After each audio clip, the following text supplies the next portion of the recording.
ইরানে বিমান হামলা চালিয়েছে যুক্তরাষ্ট্র। রবিবার ভোরে সোশ্যাল মিডিয়া প্ল্যাটফর্মে এক পোস্ট করে এই তথ্য জানিয়েছেন যুক্তরাষ্ট্রের প্রেসিডেন্ট ডোনাল্ড ট্রাম্প। ট্রাম্প তার পোস্টে লিখেছেন যে ইরানের ফোর্দো নাতাঞ্জ আর ইস্পাহানের পারমাণবিক ঘাঁটিতে সফলভাবে হামলা চালানো হয়েছে এবং হামলা শেষে সব বিমান এখন ইরানের বায়ুসীমার বাইরে আছে। এর কিছুক্ষণ পর ডোনাল্ড ট্রাম্প আবারও পোস্ট করেন। ইরানও আনুষ্ঠানিকভাবে স্বীকার করেছে যে ফোর্দোতে হামলা হয়েছে।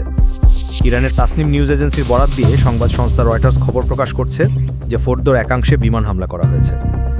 ইরানের ফার্স্ট নিউজ এজেন্সির বরাত দিয়ে প্রকাশ করা আরেক খবরে আরেকজন কর্মকর্তা নিশ্চিত করেছেন যে ইস্পাহান ও নাতানজ পরমাণু কার্যক্রম কেন্দ্র হামলা করা হয়েছে।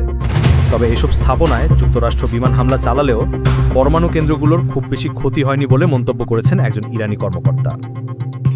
ইরানের রাষ্ট্রীয় সংবাদ মাধ্যমের একজন উপপরিচালক হাসান আবেদিনী বলেছেন যে যুক্তরাষ্ট্র হামলা করলেও ইরান খুব বেশি ক্ষয়ক্ষতির শিকার হয়নি, কারণ পরমাণু কেন্দ্রগুলো থেকে গুরুত্বপূর্ণ সরঞ্জাম আগেই সরিয়ে নেওয়া হয়েছিল।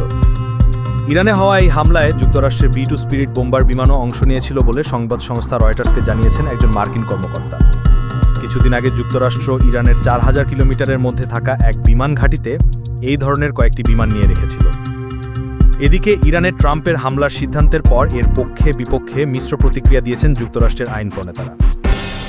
আপনার মতামত আমাদের জানাতে ভুলবেন না। এই হামলা কি আরেকটি বিশ্বযুদ্ধের ইঙ্গিত?